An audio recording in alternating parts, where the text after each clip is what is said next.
TDAH chez l'enfant. Discernez le vrai du faux. Votre enfant a un déficit de l'attention? Vous avez observé une hyperactivité motrice? Il agit de manière impulsive?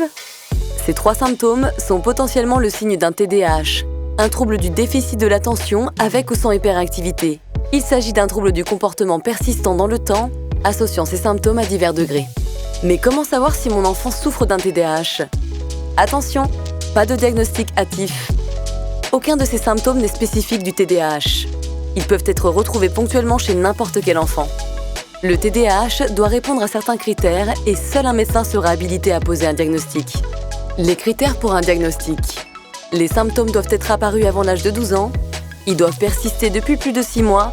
Leur apparition doit avoir des répercussions négatives au niveau personnel, comme une faible estime de soi, familiale, des conflits avec les parents, social, peu ou pas d'amis et scolaire.